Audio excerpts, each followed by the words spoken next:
Un alvinage sur les sommets dans les lacs d'altitude. Seule solution, la voie des airs. Mais qu'est-ce qui pousse les hommes à faire autant d'efforts pour mettre du poisson? Dans quel but?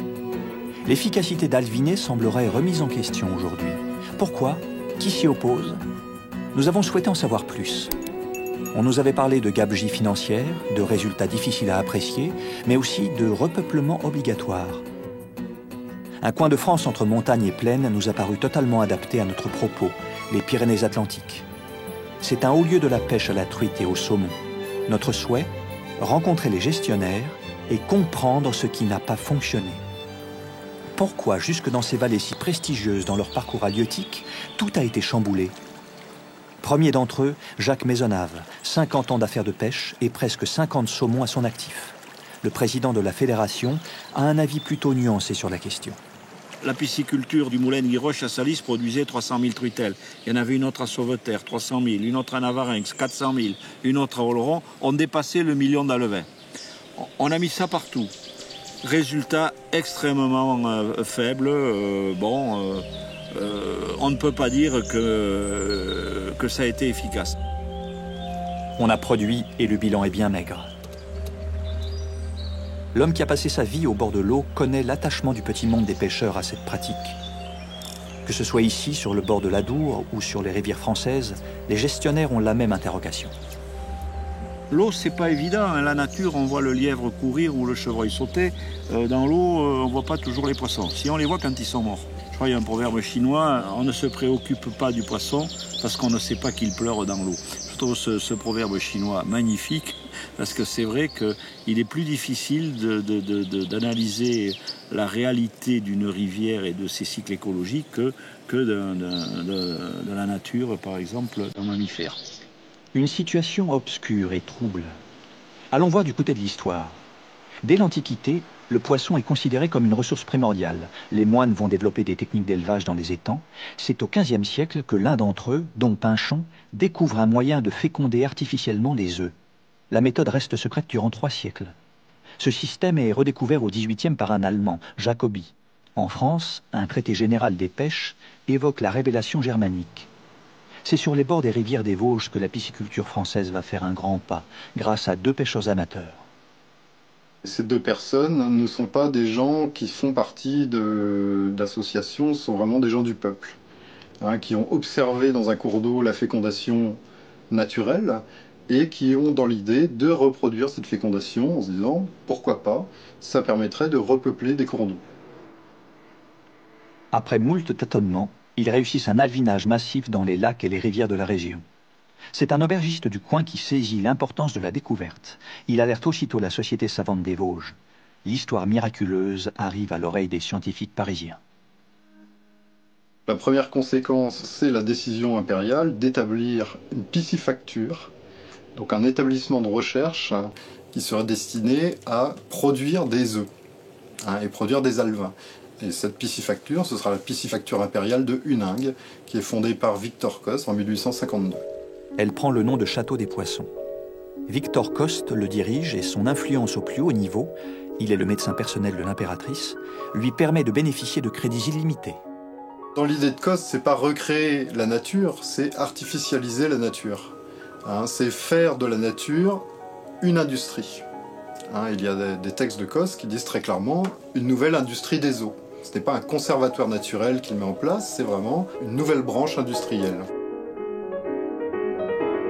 En moins d'une décennie, des centaines de piscicultures sont créées en France. Des milliers de rivières sont détournées pour alimenter les établissements piscicoles. Un autre scientifique contribue à diffuser le nouveau savoir, le directeur de l'aquarium du Trocadéro. Jousset de Bellem va agir au niveau local, il se déplace, il va rencontrer les pêcheurs, il leur fait des exposés, il leur explique les méthodes, les rudiments de la pisciculture artificielle et puis bien souvent on voit les gens se grouper au niveau local, que ce soit à Toulouse, que ce soit dans le nord à Lille, que ce soit à Lyon. Bien sûr les pêcheurs veulent repeupler pour s'amuser mais ils se sentent investis d'une mission presque nationale d'aider au niveau alimentaire donc les populations françaises. On croit très fort à l'alvinage comme étant un moyen de repeupler les eaux. Il y a une expression de Quatrefages de Bréau qui est restée célèbre, c'est semer du poisson comme on sème du grain. L'entreprise était colossale, hein.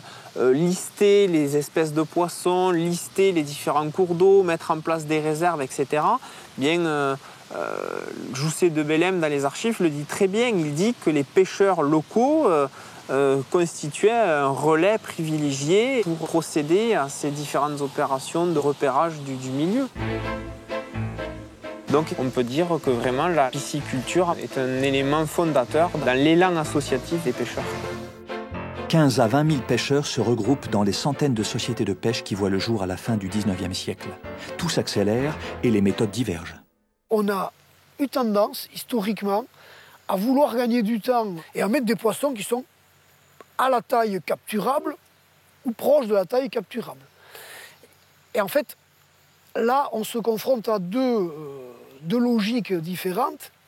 Celle qui consiste à faire plaisir aux pêcheurs, autrement dit, lui donner du poisson à attraper plus ou moins vite, et celle qui consiste à réellement repeupler les rivières ou renforcer les stocks s'ils en ont besoin. Et intuitivement, déjà, il y a des pêcheurs qui sentaient que c'était pas la bonne méthode que de mettre des poissons adultes dans les rivières en termes d'efficacité. On s'occupe finalement assez peu du milieu naturel à partir du moment où on peut produire des poissons en quantité prétendument illimitée. L'objectif de cette époque-là, c'est de vraiment essayer d'enrayer le problème de façon rapide. Donc certaines personnes, oui, mais c'est vraiment des gens à la marge, essaient de dire attention, il faudrait peut-être réfléchir, prendre le temps d'agir, mesurer les choses, mais ces gens-là ne sont pas écoutés, ils sont vraiment très minoritaires. Mais qu'en est-il exactement aujourd'hui? Que disent les gestionnaires piscicoles? Nous reprenons l'itinéraire pour comprendre ce qui se déroule. C'est la vallée de l'Arins, en Pyrénées, une petite pisciculture de montagne comme beaucoup d'autres en France. Les bénévoles de la société de pêche se sont levés bientôt. Ils partent aleviner dans les lacs d'altitude. J'ai participé à un enlevinage, j'ai cru mourir avec le sac sur le dos, avec les litres d'eau qu'il faut porter, avec 5, 7, 8 heures de marche, et facilement, pour aleviner là-bas, la partie Lavedan, Angus, Payou. Là, franchement, c'est très dur, très dur. Le petit train touristique n'a jamais fait autant plaisir. L'alvinage est une pratique ancienne sur ces montagnes. On nous montre cette pierre gravée où l'on mentionne le nombre de poissons mis et l'année 1860. Il y a une anecdote qu'on aime rappeler. C'est le directeur du parc national des Pyrénées lui-même, M. Chimitz, qui, il y a une cinquantaine d'années, a été le principal responsable des alvinages. Même lui, alors qu'on est à une gestion maintenant rigoureuse, gestion patrimoniale, à l'époque, il avait estimé qu'il fallait aleviner ces lacs avec des espèces adaptées, dont des espèces carrément arctiques, parce que ces lacs sont gelés une bonne partie de l'année, c'est haute altitude, donc peu de poissons y vivent. Pour votre sécurité, nous vous rappelons que vous devez impérativement respecter La grande opération a néanmoins un coût. Près de 5 000 € de facture pour les 22 lacs. Elle n'a pas bonne presse dans le milieu des naturalistes. Jean-François Régnier, le président de la petite société, en a conscience. Face à ce début de polémique, il oppose la tradition des montagnards, celle des bergers et des troupes cantonnées qui avaient pris l'habitude d'alviner par eux-mêmes. Donc, par exemple, vous avez à gauche là, un laquais, et c'est un bon exemple. Il ne va pas être intéressant pour la pêche. Donc celui-là, on ne l'alvine pas. On trouve ça tout à fait normal. Quoi. Et c'est vrai que c'est important de dire que la pêche est restée une activité à l'intérieur du parc national. Voilà. Ça, c'est quelque chose de rare. Puis c'est une activité qu'on y tient, quoi. Et on acceptera difficilement qu'il y ait un changement. Il faut être toujours vigilant. Voilà. On a eu certains naturalistes, disons, un peu intégristes, qui voulaient que ce soit un sanctuaire absolu. Moi, je trouve que c'est idiot parce que l'homme, il a sa place à l'intérieur de la nature, il fait partie du biotope et s'il ne perturbe pas, comme c'est le cas ici, le biotope, je ne vois pas pourquoi on l'en retirerait. Voilà. Mais ils sont rares, les parcs nationaux, qui acceptent cela. Les Pyrénées restent une exception et les alvinages doivent être soumis à l'approbation du parc national. On a bien compris qu'ici, la reproduction est très hypothétique. Le repeuplement est donc une nécessité. La gestion des populations reste facilement maîtrisable et tout repose finalement sur la bonne entente entre gens qui fréquentent le même milieu.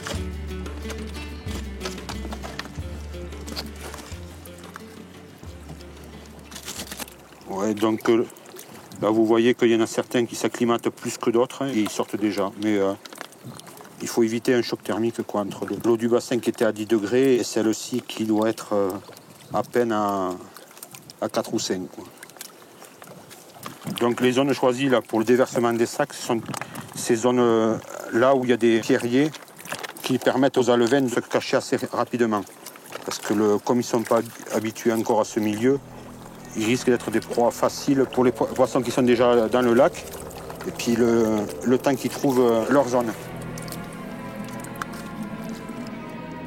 C'est ça qui est difficile dans la gestion de la pêche, c'est que autant avec la chasse, on peut dire il y a tant de gros gibier, on en prélève 10%, la population va grandir. Autant pour un cours d'eau, c'est très difficile.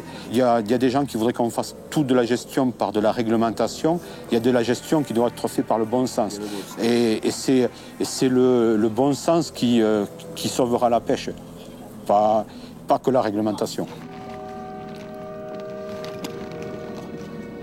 La réglementation, c'est ce qui fâche les gestionnaires de la pêche en ce printemps 2009. Des dispositions réglementaires se préparent dont le but est de restreindre l'alvinage. Dans la vallée d'Aspe, en contrebas, on s'inquiète de ces nouvelles.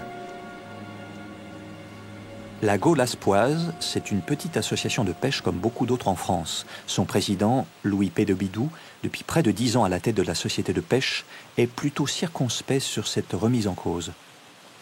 On peut se dire que si, comme le Briancourt, on n'alvine plus demain, on peut quand même supposer que dans 3-4 ans, si c'est une erreur, on n'aura plus de poissons. Il ne faut pas courir ce risque-là. On est bien d'accord là-dessus. C'est sur les méthodes d'alviner que le débat se cristallise. Louis connaît bien les critiques qui sont principalement reprochées à cette pratique. Il ne s'en cache pas et nous les désigne. L'alvinage, si vous voulez, il y a encore 10 ou 15 ans, et était géré d'une façon anachronique, c'est-à-dire par les civeuses, sans trop s'occuper des incidences du temps, etc. Donc il y avait une mortalité importante qui mettait en doute ces opérations. C'était pas contrôlé. Ils mettaient des alevins, c'est tout. Voilà. Combien? Où? Bon, quand nous sommes arrivés à la gestion, en 1999, on a revu complètement la copie. On comprend mieux pourquoi on nous parlait de gâchis financiers et d'efficacité douteuse. En France, avec 4000 sociétés de pêche, 50 000 alevins à chaque fois, le compte est plutôt extrêmement élevé pour un résultat incertain. Mais il fallait faire plaisir aux pêcheurs peu regardants sur la qualité de leur prise. Cet alvinage à la bassine se pratiquait à l'ouverture, c'était la règle. Le CSP avait l'argent des pêcheurs, avait de gros moyens, donc il finançait largement. Moi, toutes les opérations que j'ai pu réaliser en tant que président de la PP du Gave d'Oloron, c'était financé presque à 80% par le CSP. Il n'y a plus d'argent. Bon, il y a eu moins de pêcheurs et puis il y a eu un petit peu de gaspillage aussi, il faut le dire, au niveau du CSP, et on ne pouvait plus faire face. Donc je trouve qu'il y a eu peut-être un changement pour des raisons qui sont plus économiques que réellement écologiques. Les pisciculteurs vont être les grands gagnants. Mais n'oublions pas que ces derniers ont toujours été très proches des sociétés de pêche. Ils ont une histoire commune, nous précisaient les historiens. Les collusions d'intérêts ont été alors un frein très net à une forte remise en question. Alors c'est vrai que dans le passé, le repeuplement se faisait d'une manière beaucoup plus massive, presque exclusivement à partir de poissons déjà taille de pêche. Pourquoi? Parce que les pêcheurs et derrière eux les fédérations de pêche et les sociétés de pêche demandaient exclusivement ce type de poissons. Donc nous, pisciculteurs, nous avons dû nous adapter à l'attente des représentants du monde de la pêche et notre activité s'est progressivement développée par rapport à ça. Au début du XXe siècle, la pisciculture traverse sa première crise. L'élevage la supplante. Ses débouchés restent néanmoins la consommation et le repeuplement. Mais tout va changer. L'industrialisation perturbe les milieux. La solution miracle des 2 pêcheurs vosgiens a du plomb dans l'aile. Le repeuplement des eaux, c'est quelque chose qui n'est pas si simple que ça. Il ne suffit pas de balancer des alevins, même des millions d'alevins dans une rivière, pour que ça fonctionne. Il faut prendre en compte l'ensemble de l'écosystème. et en particulier de tous les aspects négatifs, de toutes les pollutions qui arrivent, puisqu'on est aussi dans une phase d'urbanisation intense. C'est là aussi tout le paradoxe, c'est-à-dire qu'on veut du naturel et à côté de ça, on voit certains pêcheurs accepter telle ou telle subvention de tel industriel qui va installer un barrage ou une usine à tel ou tel endroit et donc pour entre guillemets un petit peu calmer les pêcheurs, preuve que c'est bien eux les premiers à être au courant des dysfonctionnements environnementaux, bien, ils les achètent en quelque sorte. On a ça en Moselle ou dans le nord-est de la France. On a des traces dans les archives de pêcheurs qui disent avoir reçu telle ou telle somme de tel ou tel industriel, effectivement, pour ne pas porter plainte ou pour ne pas faire grand bruit sur telle ou telle transformation. Des affaires, des pots de vin sans doute, mais surtout la nature s'artificialise et les conséquences restent longtemps peu prises en cause. La notion de protection de l'environnement n'était pas encore d'actualité. Dans son Béarn, Jacques Maisonnave tient à nous montrer ce coin, un ruisseau où il a attrapé les grenouilles et où les truites remontaient quand il était enfant. Et ça, c'est un petit peu la catastrophe de tous ces petits tributaires qui descendaient au Gave. En hiver, les truites remontaient.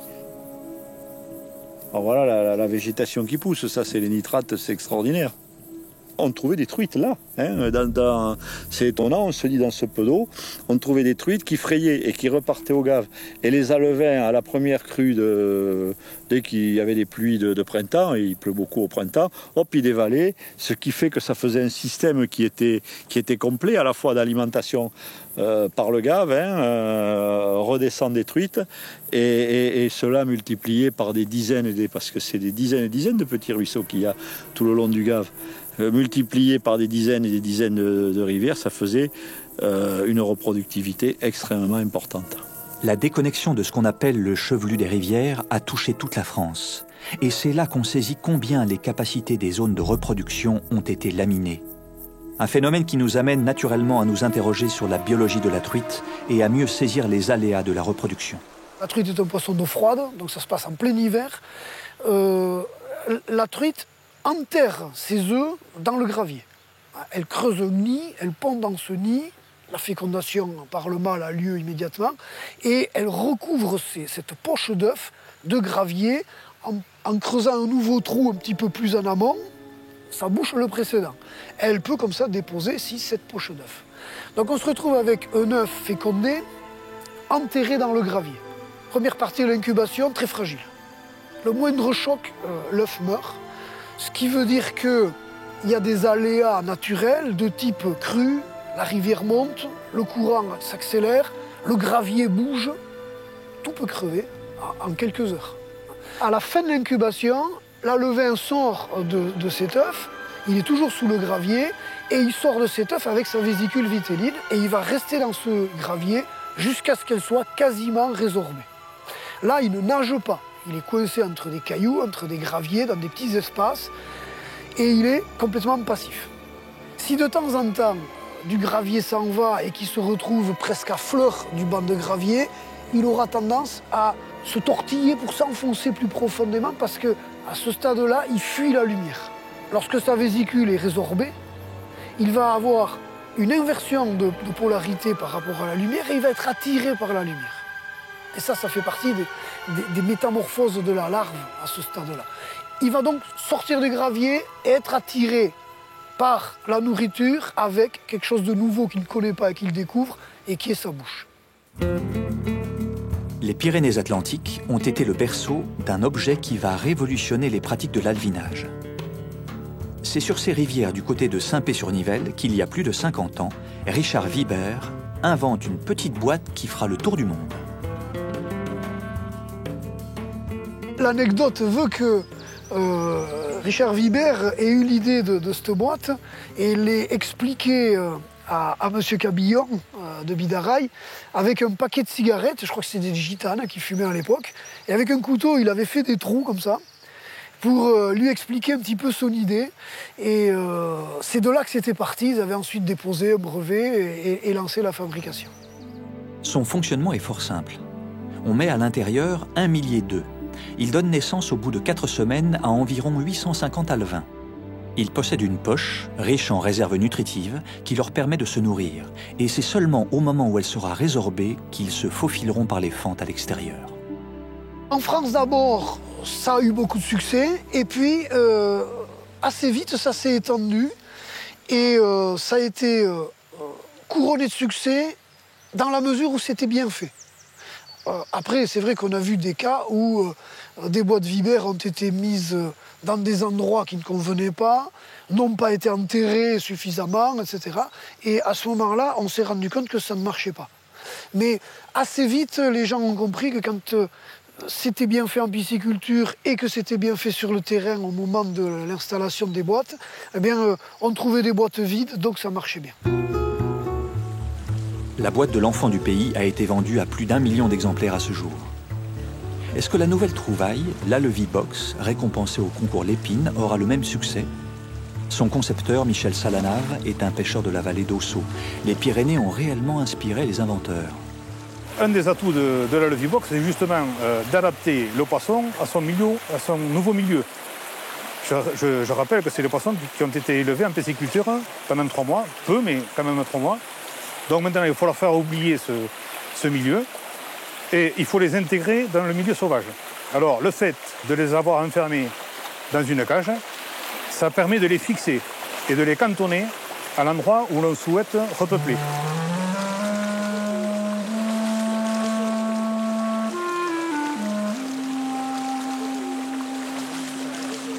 On va vite voir les alevins quitter l'Alevibox et prendre des postes de chasse autour de l'Alevibox, ou en aval ou en amont.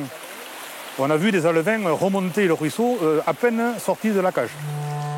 Cela faisait longtemps que l'idée lui trottait dans la tête.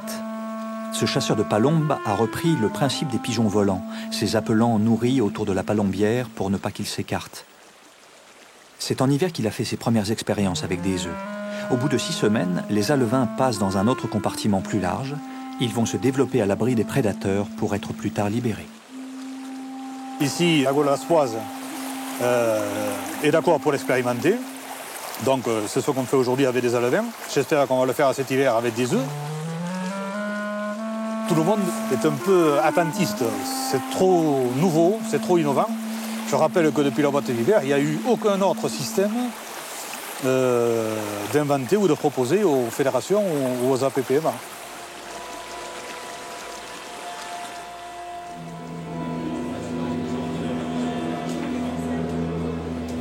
De congrès en congrès, l'instance représentative des pêcheurs n'a jamais tranché sur la question de l'alvinage. Aucune directive nationale n'est à l'ordre du jour. Pourtant, depuis que les premiers rapports des scientifiques sont sortis, l'inefficacité est pointée du doigt. C'est à Montpellier, dans le département de recherche génétique, que les études sur la reproduction de la truite ont été les plus avancées. Patrick Bérébi et son équipe sont sans appel, l'alvinage est inefficace. Les premières études qui ont donné ce type de résultats ont été faites par un autre laboratoire, un laboratoire de Joué-en-Josas, qui appartient à l'INRA, dans les années 80, avec les premiers résultats probants dans les années 83-85. Le laboratoire de Montpellier a pris, non pas le relais, mais a épaulé le laboratoire de l'INRA à partir des années 90. Dès l'année 95, on avait déjà plusieurs points méditerranéens en zone méditerranéenne qui prouvaient que l'alvinage pouvait être remis en question. On a montré que dans une de ces zones qui a subi un alvinage très intensif pendant des décennies, eh bien on a trouvé des endroits où il y avait encore 95-97% de truites sauvages. Alors évidemment, quand on apporte cette information aux pêcheurs, les pêcheurs nous disent « mais comment vous expliquez ça ?» Alors comment on interprète? Eh bien c'est très simple. Les alevins qui ont été déversés n'ont pas pu grandir jusqu'à l'âge de la reproduction et transmettre leurs gènes qu'on aurait reconnus dans les populations actuelles. Donc ils ont pénétré la rivière, ils ont probablement grandi, mais on ne sait pas jusqu'à quel stade, mais en tout cas sûrement pas jusqu'à l'âge de 1 an et demi, 2 ans, l'âge à laquelle ils se reproduisent. On en déduit que ces alvinages intensifs, coûteux, produits par toute une chaîne de métiers, de pisciculteurs, de production d'œufs, etc., a abouti à rien du tout. Et donc, on en déduit que ces alvinages, dans la grande majorité des cas qu'on a étudiés en France n'ont servi à rien. Efficacité zéro. Le monde de la pêche n'a pas voulu entendre ce discours. Dans une société où les problématiques environnementales n'ont jamais été si urgentes, les pêcheurs n'ont pas réussi à être un acteur majeur. Le Grenelle de l'environnement en fut le reflet le plus éclatant. Ils ont été invités presque à la dernière minute. Et si aujourd'hui ils interpellent la secrétaire d'État à l'écologie Chantal Joanneau lors de leur congrès annuel, c'est pour être plus présents aux consultations qui s'annoncent. La révision des stages. Et dans cette consultation, vous devez absolument vous exprimer parce que cette question de la circulation des poissons, vous la connaissez mieux, vous la connaissez bien, vous la connaissez mieux que beaucoup d'acteurs et elle vous intéresse évidemment au premier chef. Au printemps 2009, c'est une directive du SDAGE, le schéma directeur de l'aménagement des eaux, qui va être vécue comme une autre humiliation. Et c'est de l'alvinage dont on parle. Les premiers textes indiquent qu'il ne sera réservé qu'aux zones perturbées. C'est alors les pisciculteurs qui montent au créneau, secondés par la Fédération nationale. Malheureusement, notre profession, les pisciculteurs, n'a absolument pas été concernée. Et c'est d'autant plus malheureux qu'on vit au bord de l'eau. On a depuis, pour certains, des générations, plusieurs générations, on a une connaissance de la rivière, de ses crues, de ses étiages, de sa pollution, de sa dégradation aussi.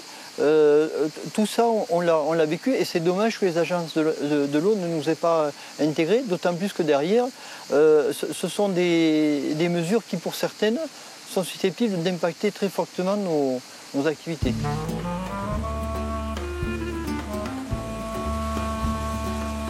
Les agences de l'eau, à l'initiative des nouvelles directives du SDAGE, ont atténué leurs dispositions. L'alvinage est accepté dorénavant dans des zones plus élargies.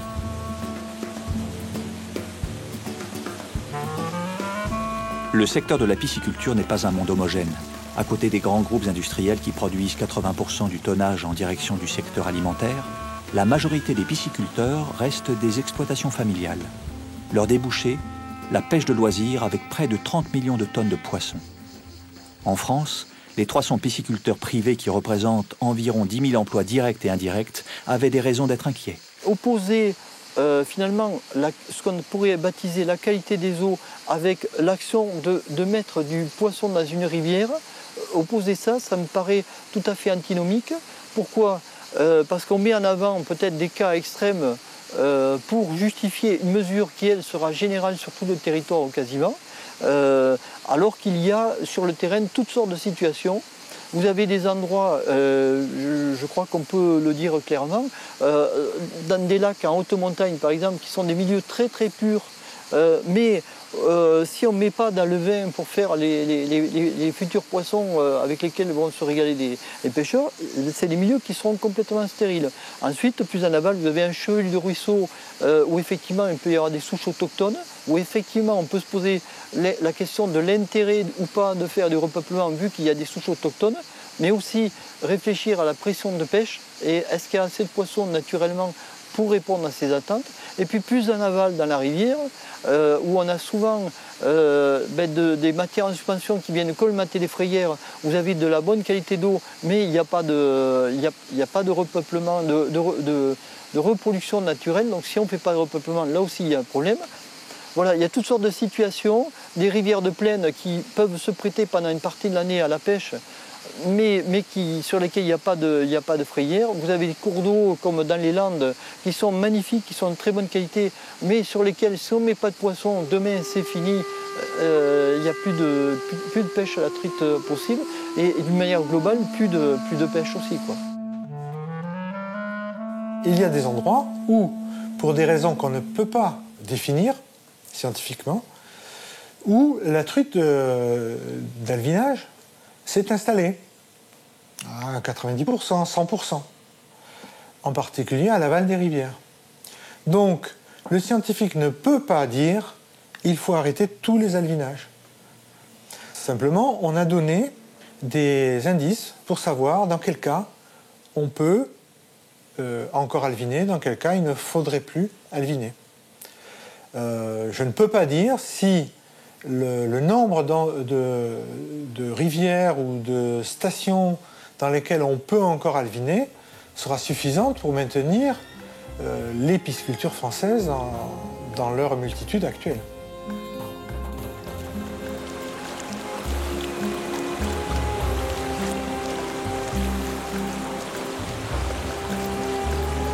Une question de base à se poser en termes de gestion piscicole, c'est est-ce qu'on doit intervenir sur les poissons? Ce sont les différentes techniques d'alevinage, etc.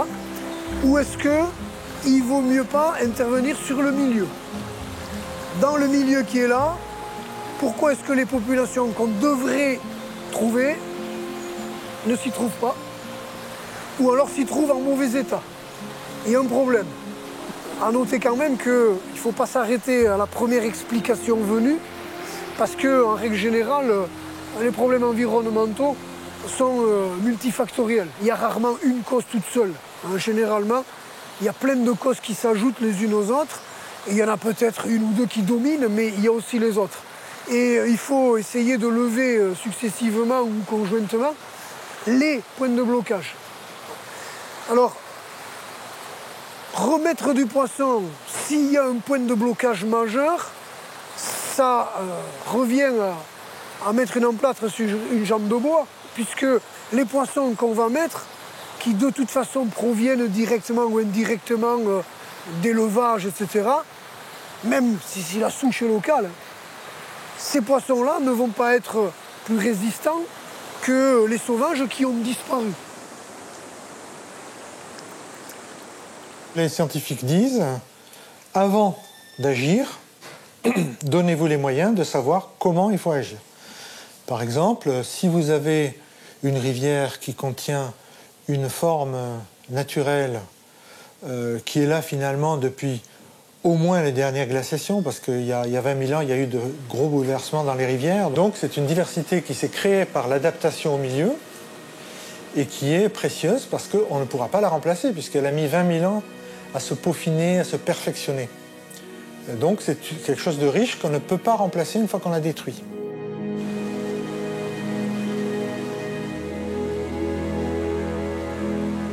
L'action de l'homme, si elle veut aller dans le sens d'une bonne gestion piscicole, c'est peut-être simplement de nettoyer, de rendre accessibles des zones de reproduction. C'est pas rare que lorsqu'on a restauré des frayères, dans des rivières où on croyait qu'il n'y avait plus rien, dès la première période de reproduction, on voit arriver des géniteurs sur ces frayères propres, accessibles. Il suffit de lui donner une opportunité et un bon cadre de reproduction et ça peut repartir. Une bonne gestion et un bon milieu, souvent, fait faire l'économie d'alevinage, ou en tout cas d'alevinage important. Comment est-on arrivé à un alvinage généralisé? Pourquoi dans des rivières aussi sublimes que celle des Pyrénées a-t-on succombé au tout-alvinage? Une autre gestion des cours d'eau était-elle envisageable? La société de pêche de la vallée d'Aspe est un exemple français typique. Comment peut-elle s'occuper de ces 250 km de cours d'eau? C'est une mission presque impossible. Je suis allé chercher l'argent. Il n'y a pas d'autre moyen. Ce n'est pas, comment vous dire, à l'intérieur de la pêche qu'avec 300 membres actifs, vous allez trouver les fonds pour bien fonctionner. Si, vous allez faire les alvinages. Oui, ça reste encore un moyen. Mais vous ne ferez rien d'autre. Vous ne créerez pas une maison de l'eau, vous ne créerez pas la protection du milieu aquatique, etc., parce qu'il n'y a pas les moyens. Ils se sont attachés à être des cantonniers des rivières. La première action, redonner l'accès aux berges. Ces travaux très bien accueillis ont permis d'aller plus loin. Là, il y a eu la volonté de créer une action qui a été comprise, si vous voulez, par les pêcheurs, bien sûr, mais aussi par les financeurs. Et à partir de là, si vous voulez, on a fait nos preuves. Les financeurs ont vu le résultat et ils tiennent à ce que ça continue. Donc, l'objectif principal, c'est l'entretien des cours d'eau, mais qui nous donne la facilité d'avoir des techniciens qui vont aller alviner, qui vont... Voilà. C'est un ensemble, ça devient quand même un ensemble financier. Néanmoins, les pêcheurs de ce coin de vallée, comme dans beaucoup de vallées françaises, rêvent toujours de retrouver un âge d'or. Je les comprends. Moi aussi, quand on nous parle des niveaux d'eau qui étaient un mètre plus haut il y a 50 ans et des pêches qui se faisaient à 100 poissons par jour, je les comprends. C'est pour ça que je vous dis, c'est surtout des pêcheurs anciens qui nous font la réflexion, qui n'ont pas encore compris que voilà, ça a changé. Je comprends ces pêcheurs quelque part qui demandent à ce qu'il y ait du poisson. Si on peut, dans la mesure du possible, on va essayer de faire en sorte que ce soit des lacs ou des étangs, de leur mettre du poisson. S'il n'y a pas d'impact sur le patrimoine piscicole ou sur la souche locale, on peut donner ça aussi à ces pêcheurs-là. Le virage d'une gestion plus raisonnée a été pris en compte. C'est une réalité française. On s'attache au milieu, rien qu'au milieu. De nombreux aménagements qui sont très différents selon le profil du cours d'eau en général. Donc ça passe bien sûr par le seuil. Le seuil, c'est une espèce de cascade, pas naturelle, mais qu'on va essayer de rendre le plus naturel possible, qui a l'avantage d'oxygéner l'eau en fait, et de créer des zones de frayère en amont de ces seuils. On a les caches en berge, donc on va mettre sur les bords de berge des grands rochers plats, de manière à ce que le poisson puisse se mettre dessous lors de ces périodes de repos. On va mettre en place donc des blocs dans le centre du cours d'eau qui vont permettre au poisson de s'installer dans le lit mineur du cours d'eau pour pouvoir chasser quand il a besoin de se nourrir. On peut aussi, mais là c'est des interventions plus lourdes, de manière à éviter, revenir sur des calibrages au cours d'eau, redonner une sinuosité au cours d'eau. Ça se pratique de plus en plus. On adjoint à tout ça en fait du bouturage et du fascinage, des interventions en génie végétal de manière à maintenir ces cours d'eau. Donc c'est un gros travail de technicien rivière, un peu ce qu'on fait nous à la Golaspoise, mais bon, tous ces aménagements en rivière sont soumis à des autorisations assez lourdes avec la DDEA notamment, et avec les services de l'ONEMA, de police de la pêche. Donc petit à petit, c'est des idées qui avancent et qu'on va essayer d'avancer nous aussi dans notre gestion. C'est la capacité d'accueil, c'est quelque chose à développer maintenant.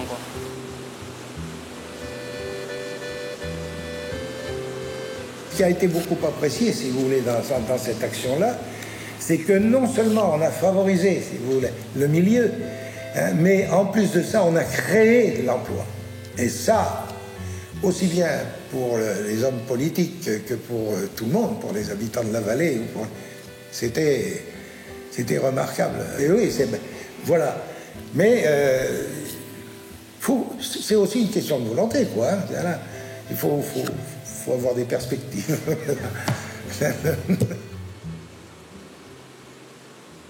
Louis Pay de Bidou sait que désormais la pratique mise en place est acceptée par la majorité de ses adhérents.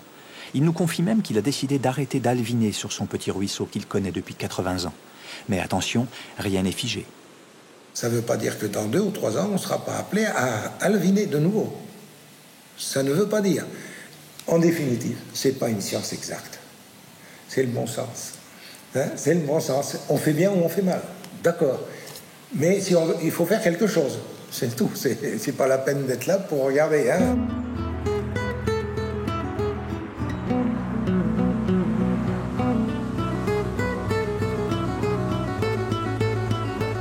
Déjà, ce que je peux dire, c'est que cette idée-là est discutée dans toutes les fédérations.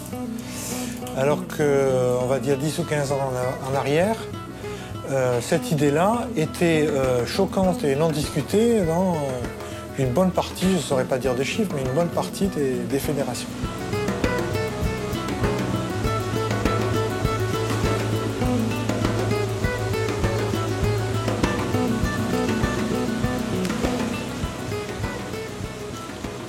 Regardons chez nos voisins anglais. Les voisins anglais ont fait les mêmes observations. Et une loi est passée disant que l'aliénage doit se réduire. Et je crois qu'en 2015, il sera interdit en Angleterre. Bon, moi je ne préconise pas ce genre de choses, mais voilà comment les Anglais ont traité ce problème. Les Anglais ont fait leur choix. Mais quelles auraient été leurs positions face à la disparition d'une espèce? Une espèce aussi emblématique que le saumon. Son déclin a débuté dans les années 60. La principale cause, la construction de barrages. Depuis plus de 30 ans, on a mis tout en œuvre pour qu'il remonte dans les gaves afin de frayer. Les fédérations des Pyrénées se sont regroupées pour acheter la pisciculture de Cauterets, un établissement où l'on prend le plus grand soin à élever les génipeurs. C'est pas parce que la situation est difficile qu'il faut baisser les bras et abandonner ce poisson. Je crois qu'on s'est lancé dans une aventure où nous avons la foi, on a l'intention de faire remonter le saumon le plus haut possible. Donc les alvinages, pour nous, c'est incontournable. On parle là d'une restauration. Donc là, on ne fait pas d'alvinage pour soutenir une population. La population a disparu. Si on veut que le poisson revienne, retrouve sa rivière, il faut réamorcer la pompe, pour employer une expression triviale mais comprise partout. Donc l'alvinage est un préalable indispensable. Accompagné bien sûr d'autres mesures de gestion comme la restauration de la circulation. Voilà, donc c'est pour ça qu'au niveau du Gave de Pau, les alvinages sont massifs. Cette année, on a déversé 760 000 alevins, ce qui est conséquent, à terme, si tout se passe bien, ce que nous espérons tous, l'albinage deviendra une équipe puisque nous aurons une population autosuffisante pour le gaz. Le saumon est un grand voyageur. Et c'est sa grande migration, de la rivière à la mer et du retour sur son lieu de naissance qui le fragilise. Les multiples ouvrages, même aménagés, peuvent être infranchissables. Si par le passé, des alvinages à partir de souches étrangères, écossaises, irlandaises ou québécoises ont pu être réalisés, aujourd'hui, tous les alvinages qui sont effectués dans le bassin de l'Adour le sont à partir de saumon de souche Adour. Et les géniteurs que vous avez ici, qui sont des géniteurs enfermés, ont tous des parents sauvages, qui ont donc accompli leur cycle en totalité. Le difficile cycle de saumon, qui sont allés grossir en mer, qui sont remontés en rivière, qui ont franchi les obstacles.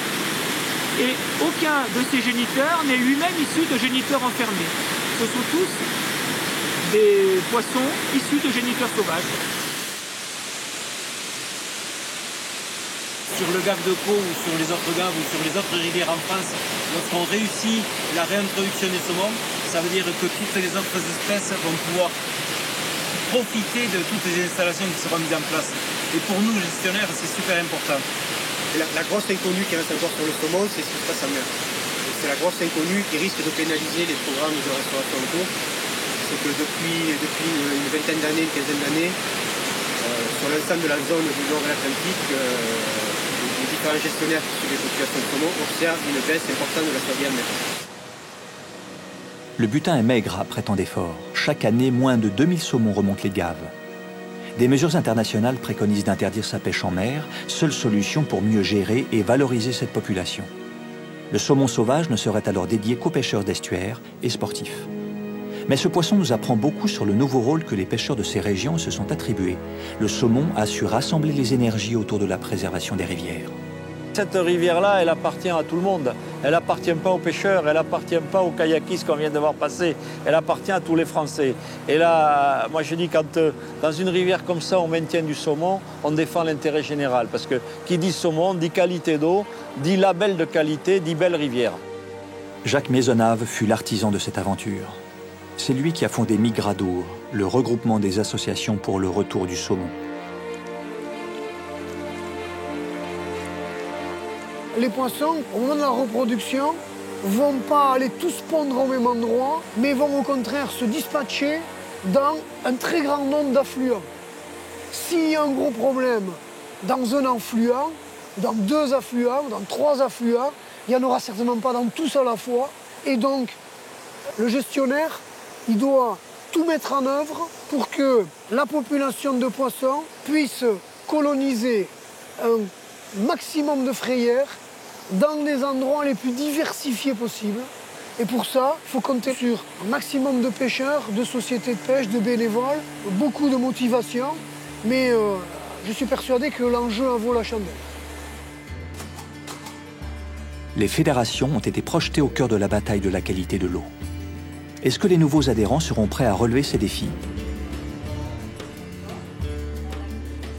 En contrebas de ces montagnes, la question se pose d'une manière urgente pour la Fédération des Hautes-Pyrénées. C'est sûr que l'on a certainement perdu des souches génétiques adaptées à ces grandes rivières de plaine, mais pour l'instant, nous n'avons pas encore inventorié génétiquement cette zone. C'est un travail que nous allons mener pour combler un peu tous les trous que nous avons dans le département sur la connaissance de la génétique de notre huître fario. Voilà pour l'instant ce que l'on peut dire sur les zones de plaine, mais il nous manque beaucoup de connaissances à ce niveau-là. Mais c'est vrai que la prise de conscience de la préservation de ces milieux ne s'est faite que ces 10 dernières années, avec tous les problèmes d'eau que nous connaissons, avec les problèmes de biodiversité. Donc c'est quand même très récent. On ne peut pas aller trop vite non plus. Le chantier est lourd. Quelles sont les priorités? Est-ce de préserver la truite fario, endémique aux Pyrénées, où 8 fédérations se réunissent pour lancer des études génétiques, ou mieux analyser les situations de chaque espèce? L'urgence, c'est une nouvelle donnée à gérer. Il y a des milieux où certaines espèces ont disparu. Ces espèces, si on arrive à refaire le milieu, ces espèces, on est capable de les retrouver dans des milieux adjacents, donc il faut qu'on se garde la possibilité réglementaire de prendre des géniteurs dans le milieu naturel, d'élever les œufs dans les piscicultures, parce que là on sait que l'on a un tel savoir-faire que l'on aura une grosse réussite, on aura 90% de réussite, donc on est capable rapidement de faire beaucoup de juvéniles qui auront la bonne souche génétique, puisque les parents sont issus de milieux naturels adjacents au milieu qui a été dégradé, et ensuite avec ces juvéniles, refaire le milieu dégradé lorsqu'on l'aura remis en état. Donc il faut qu'on se garde toujours cette possibilité d'alevinage. Et ensuite, pour l'alevinage halieutique, l'alevinage pour le sport pêche, on peut très bien, pour ne pas prendre de risques sur la génétique, travailler avec des sujets stériles, avec des sujets triploïdes. Les travaux deviennent désormais complexes quand les ingénieurs évoquent leur nouvel axe de recherche. Les truites triploïdes, c'est-à-dire des truites stériles. Le but, mieux gérer les populations et éviter les hybridations. Les coûts de recherche sont gigantesques pour la seule fédération. Ce qui est important, c'est le côté fédération des fédérations.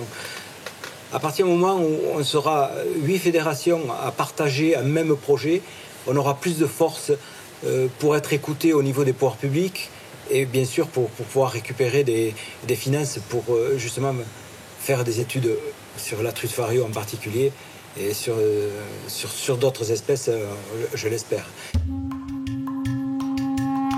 On nous avait dit que l'alvinage n'avait pas de raison d'être, qu'il fallait au plus tôt cesser cette pratique d'un autre temps. Mais alors que dire aux gestionnaires des lacs des montagnes? Que faire pour le saumon? Et qui peut décider de repeupler dans des lieux extrêmement perturbés?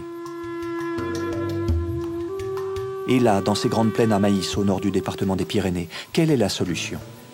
Un espace agricole que l'on retrouve dans bon nombre de régions françaises. La nature a été totalement modifiée par une agriculture intensive. Et d'autres paysages sont apparus car les besoins en eau étaient tels que l'on a créé des centaines de retenues. Des nouveaux milieux gérés entièrement par l'homme et où la nature doit jouer son rôle. Pas d'autre choix. Les gens ne se rendent pas compte.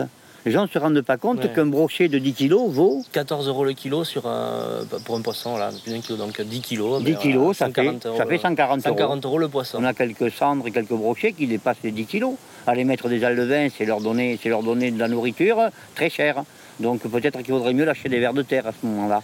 Donc on est plus sur un prélèvement raisonné, je dirais, aujourd'hui. Il faut au départ un empoisonnement léger et ensuite travailler sur ce milieu, sur ce plan d'eau, sur cette rivière pour faire en sorte qu'il y ait une telle ou telle catégorie de poissons qui se développe. Donc c'est pas de la gestion patrimoniale pure et dure, mais on essaye de s'en rapprocher. À nous de faire des caches à poissons, de créer des zones pour que le poisson se réfugie. À nous de créer des zones d'ombre en mettant en place des plantations de sol sur les bordures. Il faut rendre ces lacs artificiels finalement un petit peu plus vivants qu'ils ne le sont actuellement. Si on travaille sur le milieu et qu'on arrive à avoir des résultats satisfaisants sur le milieu, alors les poissons ils viendront de même coloniser le milieu, sans avoir besoin d'en lâcher des centaines de tonnes. On pourrait laisser ces milieux se peupler naturellement, ils se peupleraient certainement de chevennes, de vandoises, de sophies, de poissons comme ça, mais autant étendre la zone des espèces plus recherchées, des espèces même parfois qui peuvent être en difficulté comme le brochet. Nouvel espace, nouvelle pratique. Un seul mot d'ordre pour les responsables des lieux, préserver la ressource halieutique à tout prix. J'ai pris l'année dernière à peu près 1000 brochets et 500 black bass sur les 3 premiers jours d'ouverture. Ça veut dire quoi? Ça veut dire que si on l'avait ouvert à la pêche normalement, à mon avis, il ne resterait pas grand-chose aujourd'hui. J'ai un gars qui, après l'Assemblée Générale, on était en train de boire un pot, comme après toute l'Assemblée Générale, qui vient vers moi et qui me dit « Monsieur Darto, il faut remettre du cendre au lac de Cercasset, ce site, il n'y en a plus. » Il n'y en a plus. J'ai dit « Mais il n'y en a plus, ça veut dire quoi? Il n'y en a plus, il n'y en a plus, il n'y en a plus beaucoup, il n'y en a plus un peu, il n'y en a plus du tout. Il n'y en a plus, pour moi, je ne sais pas ce que ça veut dire. » Il me dit « Non, je vous dis, il n'y en a plus. J'en ai fait 12 cette année, j'en avais fait 200 l'année dernière. » J'ai dit « Maintenant, je sais pourquoi il n'y en a plus. » Voilà un peu le genre de comportement. On a la chance d'être sur des plans d'eau qui sont tout nouveaux, avec des poissons qui sur ce territoire sont pratiquement tout nouveaux. Donc on n'a pas d'habitude ancrée. Donc on peut laissez-nous le droit d'essayer. Laissez-nous le droit d'être un laboratoire et d'en tirer les conclusions. Sachons à un moment donné descendre du vélo pour se regarder pédaler, se poser les questions. Est-ce que ce que l'on a fait comme ça, c'est bien, c'est pas bien? Est-ce que la fenêtre de capture qu'on a mis sur Bassillon, on garde un brochet de 60 à 80, on le remet à l'eau après? Est-ce que c'est bien, est-ce que c'est pas bien? Ces questions-là, on les posera à nos pêcheurs à un moment donné. C'est eux qui nous diront qu'est-ce qu'on veut. On veut des plans d'eau avec du poisson où on puisse toucher du poisson, s'amuser, essayer de nouvelles techniques, essayer de nouveaux leurres, ou on veut ramasser du poisson. Donc ça oblige à avoir notre raisonnement et notre respect, je dirais, du poisson. On ne prend pas un poisson, on ne le balance pas en bas dans la barque comme on jetterait une vieille chaussure, parce qu'on peut en garder que 2. Alors on le regarde, on dit celui-là, qu'est-ce que je fais? Je le garde ou je le garde pas? Parce que j'en prends un plus gros derrière, il faudra que je le remette à l'eau. C'est intéressant quand même comme problématique, non? Tout a changé, tout a été modifié. Il n'y a pas de solution miracle dans le débat sur les raisons d'Alviner. Des miracles, pourtant, on pourrait les définir ainsi quand, à la fin de ce périple, on nous évoque l'histoire incroyable des truites de mer. Dans une même famille, tandis que certaines restent dans la rivière, d'autres migrent en mer et reviennent plus tard dans leur cours d'eau de naissance. Ces pharios se smoltifient comme le saumon. Les scientifiques n'ont pas encore découvert le mystère de ce comportement. L'intérêt de ça, c'est que s'il y avait un jour une catastrophe, une pollution majeure sur tout un bassin, et que toute une souche de truites disparaissait, eh bien en réalité, il y a un petit stock génétique qui est en réserve, en mer, pendant que tout est en train de crever dans la rivière. Et peut-être quelques semaines ou quelques mois après, des individus qui étaient en mer reviendraient pour restaurer la population qui a disparu. On entend parler d'un projet formidable à quelques kilomètres de là. À sa tête, Gérard Fourneau qui a créé l'association Aquitaine Land Récif devant le constat alarmant de la diminution de la ressource halieutique. Cela fait 10 ans que les plongeurs immergent des structures en béton en face de Hossegor. En quelques années, ces récifs artificiels ont été colonisés par la faune et la flore. Sur les 16 hectares, ces passionnés ont su répondre aux enjeux écologiques et économiques.